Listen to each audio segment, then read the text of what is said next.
right, everybody, in this video, we're gonna do things a little bit differently because I didn't feel like getting all dressed up and fancy and writing a script for this video. I was triggered because I've had other marketers, other salespeople recently reach out to me about all these different open rate type strategies and why their open rate's so great and what tool does open rates the best here and the best there. And a lot of it honestly stems from a competitor. I won't say their name instantly. There's a lot of lies about open rates. There's a lot of obsession about open rates. I'm going to debunk a bunch of things and tell you the actual truth about open rates today, reveal kind of the misleading nature of open rates and what you need to be looking for so that you actually understand what the hell is happening with your outreach campaigns, all right?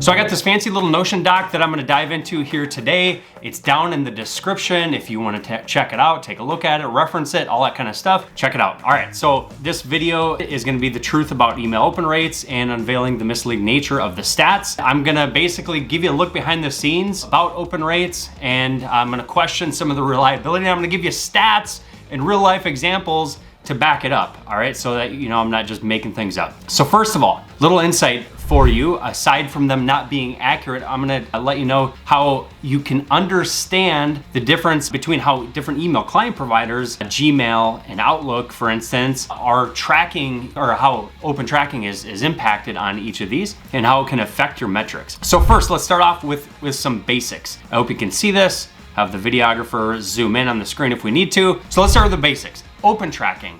It's predominantly hinged on a 1x1 sized pixel that gets embedded into your emails. It's a transparent image. This is how email systems like Uptycs track open rates. When somebody opens your email, that image gets loaded. When that image gets loaded, it sends a signal back to the software, the servers, and registers an open. And then there's a whole bunch of different things that you need to actually understand how softwares like Uptycs are, sort of eliminating duplicates and, offsetting things for like Apple privacy, iOS 14 update impacted that. All that kind of stuff, all right? So it sounds simple enough. You get an image, it loads, it sends a notification back to the server. That's how your open rate gets tracked. But this method, it assumes that your image is always loaded, okay? That's far from the truth. Your image doesn't always get loaded, all right? So the real question is, how many of your unopened emails are just untracked? So let's understand some things here with the differences in different email client providers and how it's handled. So based on your recipients, your leads email client provider, if they are using Microsoft or Google, your open rates can be skewed. So I'm gonna show you an actual example of this, and then I'm gonna show you a real life example. So first of all, quick little overview. Just to put it plainly, every email client provider has a different rule, all right? Gmail typically auto defaults to loading images in an email. When you first open an email, it often defaults to loading those images, which defaults to then your open tracking being more accurate in Gmail. However, Microsoft Outlook is a different story, and I'm gonna show you real life stats in just a second, so hang tight with me. With Microsoft, oftentimes your opens aren't tracked right, and custom email servers are a lot of times the same way, because these are bigger companies. Think about the different size companies that are using Gmail, using Microsoft. Smaller companies tend to use Gmail. Bigger companies tend to use Microsoft or custom email servers, right? So they have different server settings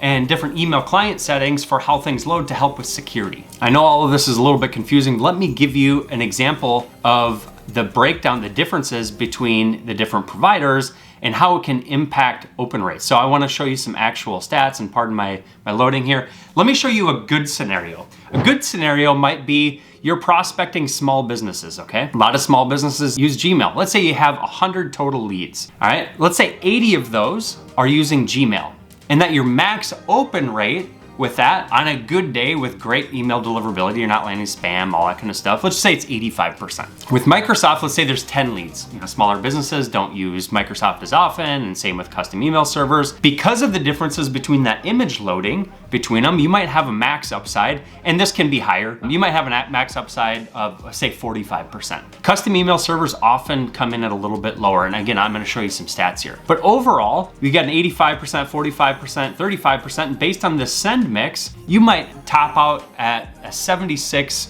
50% open rate that you might be able to maximally achieve. So that's a good scenario. Now let's flip it a little bit. Let's say we're going after some bigger companies who tend to have Microsoft and custom email servers as opposed to Gmail. We got the same open rates, okay? Here's what's gonna actually get registered, 51 instead of 76. Understand, the same number of people could actually be opening. So although this is only registering 4.5, on average opens, you actually could be getting all 10. It's just not getting registered. So when we shift over to this scenario, it's only gonna register, say 51 opens. And so your average open rate, the top max of your opportunity of what you could get, might only be 51%. So if you're changing lead lists, I see this a lot of times with recruiters. They're going after different jobs and all that kind of stuff. They're changing lead lists a lot. And what happens is when you go from a lead list that has a lot of Gmail and 76% open rates, for instance, and then you go to a lead list that are heavily skewed towards Microsoft and custom, you might only get 50%. In some cases, it's actually much lower than that 50%.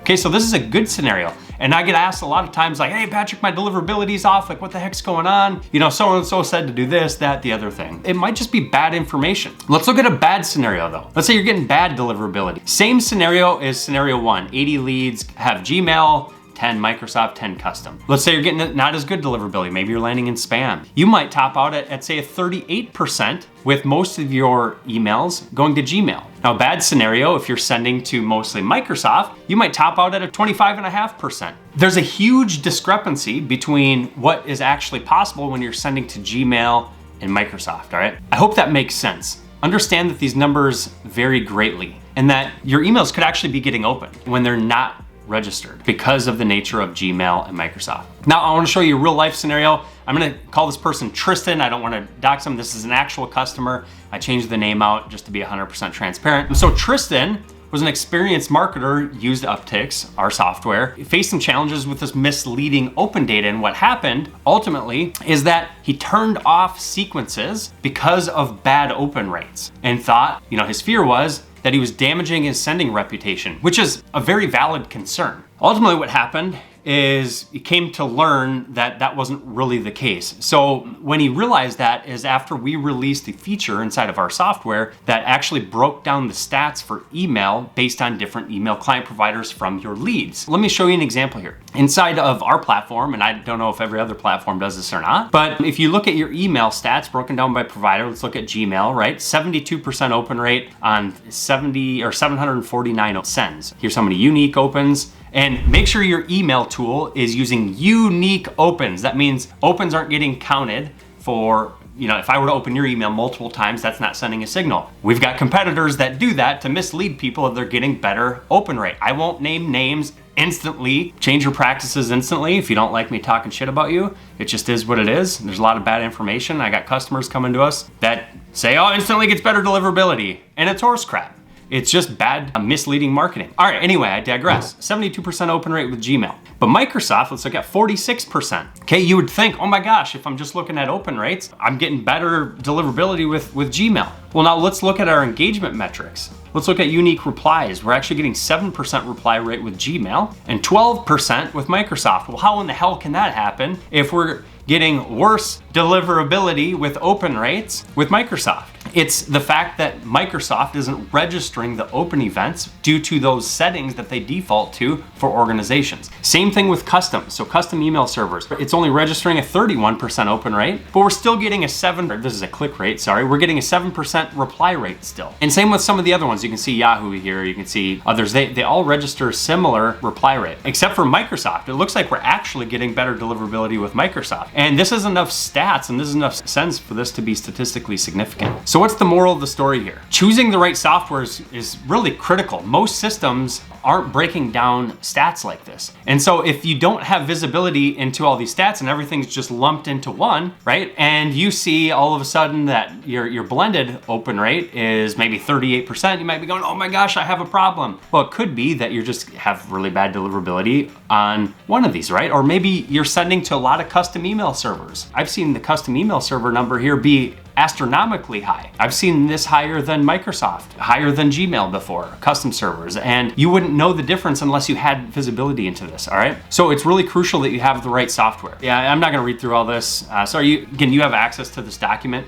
There's a couple other things that I want to just sort of break down for you just to know in terms of stats. So dependent on your tools, and if you're doing cold email, this is especially useful because if you have stats broken down by the inboxes you're sending to, and then inside of those inboxes, you can see what client provider they're getting sent to, often give you even more visibility. So there's another example. I won't go through all these, but look at your engagement metrics, not just your open rates, because it can skew heavily in one direction or another. Here's another example, emails by client provider, totally different. Got thousands and thousands of sends. This is one of my campaigns, by the way. It's a lead nurturing campaign. It's not a cold one, this one, but 56% open rate from Gmail, 34% from Microsoft. Not as good as the last example. But if you were to look at the breakdown, our click rate, which we're trying to get some clicks in this scenario, this lead nurturing campaign, we're actually getting a little higher clicks than Gmail. So it would indicate that Microsoft, we're getting better deliverability or more opens, so on and so forth. Gmail might be putting us into a promo or spam folder. I hope not. It just is what it is. We can't control it fully. And then you can look at the other rates aren't really it's rounded to zero because we're not even really trying to get replies. I won't go through the rest of these. I want to fast forward here. The overall message here, aside from your open rates and understanding the differences in how open rates can be impacted based on email client provider, start looking at your engagement response rates. Open rates are just the tip of the iceberg. You can use them for some sort of deliverability to understand, am I getting delivered or not? But even that's not a perfect science because you're gonna need to understand and look at stats like this. Ultimately, you might need to rethink your strategy. You don't want to be shutting off campaigns and sequences because you think that one thing might be the case, but it's actually the opposite. We don't want to ruin our opportunities and kill good performing outreach sequences and all that kind of stuff and then double down on the ones that ultimately are working. That's all I have for you in today's video. If you found some value, check out some of this stuff. Subscribe, like, comment down below. If you want to check out Uptycs, you can. And I'm gonna challenge you to check out these couple resources. So I've got a video here. If you need a wake-up call, this video right here is gonna be a wake-up call for you to turn the tide in your business. This one is gonna help with mindset, growth mindset that never fails. Kind of talk about a little bit about my journey and to where I've gotten in my life that I know is very, very helpful for other people. And if you wanna connect with me, subscribe to the channel. I'm trying to grow my Twitter following right now, so I'd love for you to follow me on Twitter, and if you're on LinkedIn, and that's your flavor of choice for social, connect with me on LinkedIn. I hope you found this video helpful, and we'll see you in the next one.